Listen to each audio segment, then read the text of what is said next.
In this video, we are going to understand how to make a character jump on the screen. For that, you need to understand the x-axis and the y-axis. Basically, we are changing the y coordinates here to make it appear jump and come back on the ground. So I'm taking one particular sprite here and give an appropriate backdrop. Let's say this blue sky, first one, and put it place the sprite like it's walking on the road, and now it's supposed to jump. So what we are going to do is when we press a particular key from the keyboard, then only it should jump. So what we do is usually we take a space bar, like when you press a space bar, so it should jump just like you play in the video games. So what we are doing is we are changing the y-axis, and we have to give the number, like uh,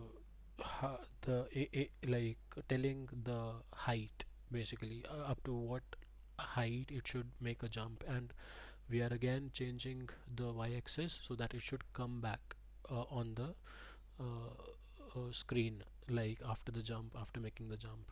So like it is falling back down as due to the gravity. So when you click on the green flag, this is how it appears. So we give an appropriate name to this, like make a character jump, and we are through.